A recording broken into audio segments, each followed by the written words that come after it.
What's up, beautiful people? It's your boy Judeo, and I'm back again with a new video. Today we're going to be checking out why I stand with Russia, and this video is by TechLead show. It was a request I got from you. I was told I'm gonna get some important facts and important details in this video, so I'm ready for it. Without wasting your time, let's get to it. I stand with Russia.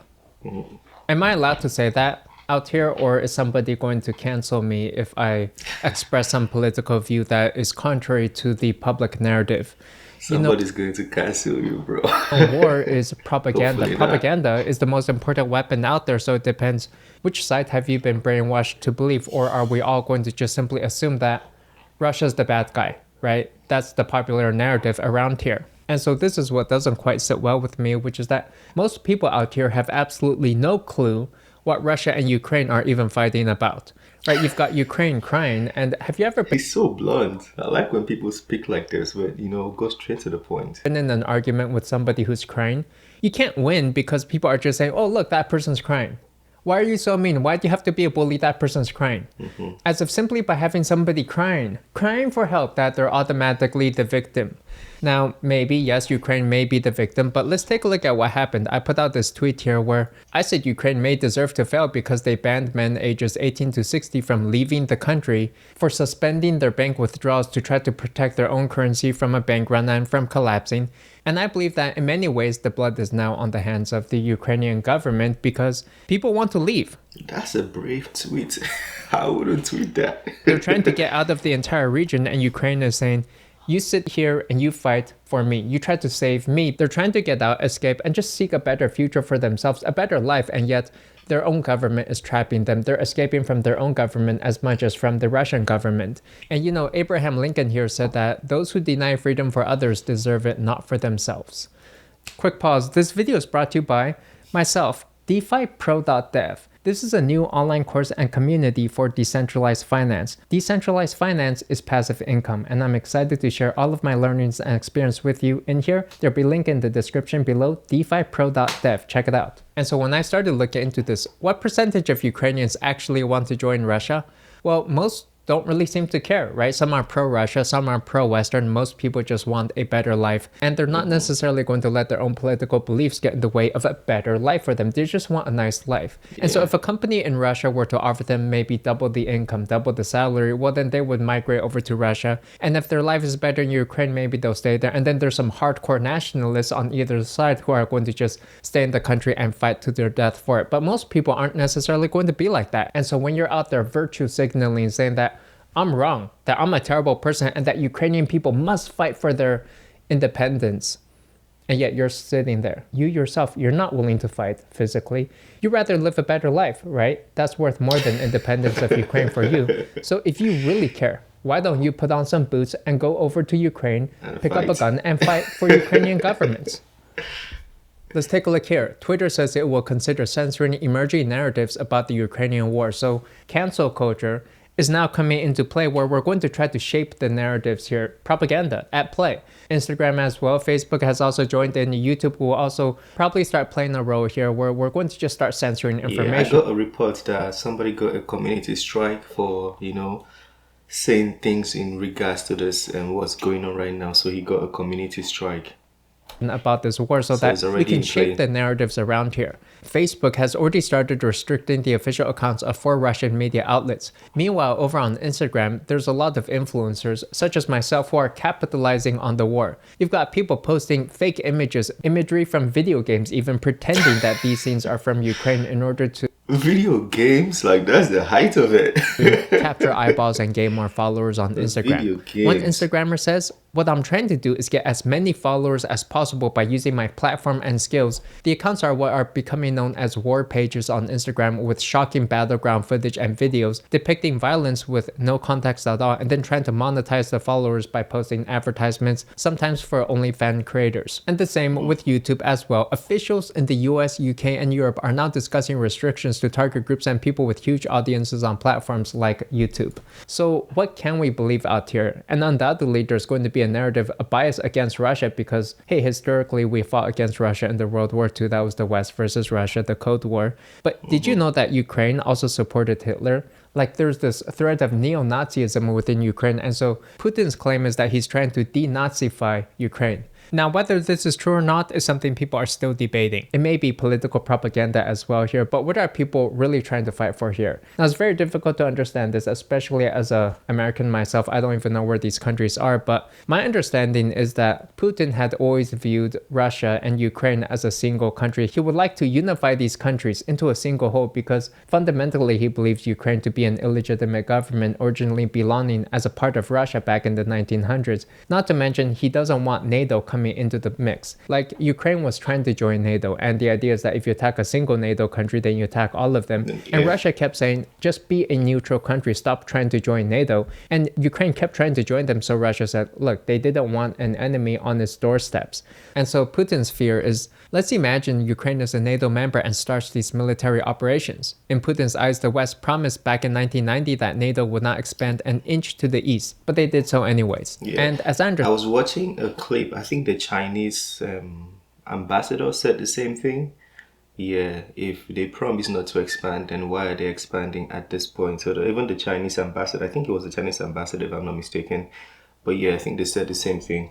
Understand, Putin has been maybe ideological in his approach, in which it seems like he's trying to protect Russian culture, peoples, and values, even those people within Ukraine. And so parts of Ukraine, especially those on the eastern side, have actually wanted to belong into Russia, and they support Russia. Like the territory of Crimea voluntarily escaped from Ukraine and separated, becoming a part of Russia, annexed in 2014. And there's these other territories on the eastern side that also are trying to do the same thing. And so as Putin states, Ukraine is not just a neighboring country for us, it is an inalienable part of our own history, culture, and spiritual space. Since time immemorial, the people living in the southwest of what has historically been Russian land have called themselves Russians. What we now call Ukraine, he says, was entirely created by Russia. It is intolerable to Putin because the Ukrainian government seeks to legitimate itself by creating conflict with Russia, both oppressing its native Russian speakers and menacing Russia's borders. And so in his view, the collapse of the Soviet Union was a major political disaster with tens of millions of their citizens now outside of Russian territory. So that's their view. But what's going on with Ukraine? Well, Putin has called for Ukraine to just surrender. Nobody has to die, right? No one has to die at all. Just surrender. That's it. No blood needs to be shed here. Nobody has to die. You know, as they say, an argument requires two sides in order to start an argument. However, Zelensky, the president of Ukraine, has forced its own citizens to fight, right? They say that any man aged 18 to 60 cannot leave the country. You have to stay and fight. Why? Because the number one target is Zelensky himself, so he's throwing his own sheep to the slaughter in order to protect himself. If he were to just give himself up, maybe they could stop the conflict. You know, Zelensky, and by the way, I don't know who any of these people are, but he seems to be some comedian actor. He was in entertainment as a prior career. Why did you do that? People always tend to bring his comedy parts when it comes to breakdowns. I want him to be seen as the president. I don't want it to look biased, right? So address him as a president, leave his comedy career in the past. Like, let's address Zelensky as the president, you know? And he's very good at propaganda. Like, he's using all of these words about evil, tyranny, oppression. He says here, we are all here, our soldiers are here defending our independence. Whereas most people, I don't even know if people care about their own independence. They just want a good life. Many people want to escape the country, right? And he's not letting them leave. He says, you stay here, you fight for your independence. People don't want to fight for that. They just want to go out and have a better life. And so here's how I see it. I believe there's actually three sides to this war. You've got the Russians, you've got the Ukrainians, and then you've got the people of Ukraine who are actually suffering on the ground. And if you want to support Ukraine, then you support Ukraine's right to just militarize its own people, to force them to fight, to conscript them into a draft, to take away their freedoms, and to force people to be doing something they don't even really want to do. If you support Russia, then well, fine, you support Russia. But I would rather support the people of Ukraine, their liberties, for them to just live a better life. So which side is that? I support the people of Ukraine to have a peaceful life. I don't support the idea of forcing them to fight, to die for their own countries when they don't even want to fight themselves. They just want to leave. And so I think we just need to be aware of the propaganda that is truly at play here. Ukraine's President Zelensky would like you to believe that there's only two options. You either surrender or you fight Russia. What about leaving? Can we just leave this whole thing? Can we just leave the country? No, you can't leave. Why not? Because he's got money, maybe money and power tied up within the Ukrainian government, and he's trying to throw his own citizens as sheep to slaughter in order to save himself. Is that perhaps the real narrative? A battle between two dictators clinging on to power, utilizing propaganda, throwing their own citizens to slaughter. But let me know, what are your thoughts in the comments below? I'll see you there. If you like the video, give a like and subscribe, and I'll see you in the next one. Thanks, bye. All right, so that was Why I Stand With Russia by TechLead show. I feel like he made some very important points when the message was out that men from 18 to 60 have to fight. Somebody sent it to me immediately. I'm like, nah, I don't think this is a good idea. And he pointed out that very, very well. Like, I think his points are very valid on that, because some people just don't want to fight. They have families. Bear in mind, an 18-year-old man is a very, very young man. Like, he just graduated into being an adult, where he's supposed to start drinking alcohol or just having fun. And then his first experience into adulthood is to fight. You know, it's not a very good experience. I mean, if he wants to fight, it should be like a choice, right? You choose to pick up a weapon or you leave, you know. You don't have to, because it's war. It's war. Weapons are effective. If someone throws a bomb at you, you're likely going to die. It's war, so it has to be a choice. It's not a choice you make for the people. And also, he made some points about NATO expansion.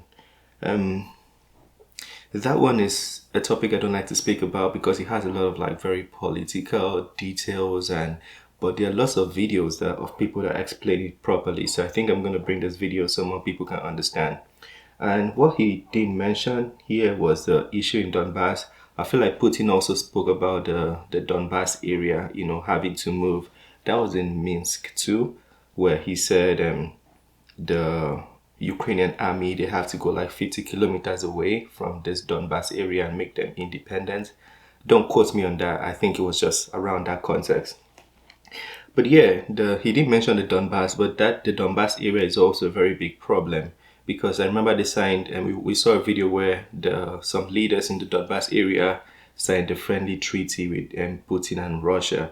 So Putin is, by responsibility or obligation, supposed to protect these people, if not by the relationship in the history of the people in Donbass, but he's obligated to protect them now by contract. So I feel like that was also a big ask from Putin. So there's some very valid points. A lot of people who speak about these issues, they don't understand what might be going on. And a vital point to understanding and bringing this to a complete stop and bringing peace is to understand the root cause. Why is Putin saying what he's saying? Why is he making these demands? Why is Zelensky taking these actions? Why is NATO playing the parts they are playing? Like, you have to understand everything as a whole. And there are videos, there are information available for those who want to learn. If you can't find this information, you can email me and I'll try my best to, you know, send you, because I've got a bunch of emails. I can just forward it to you so you can learn as well. But yeah, that was a good video by TechLead. Let me know what you think of it. If you want us to bring him back to the channel, talk to me in the comment section. This is the end of this video. Don't forget to smash the like button, subscribe if you're new to the channel. I'll see you on the next one. Have a wonderful day. Peace.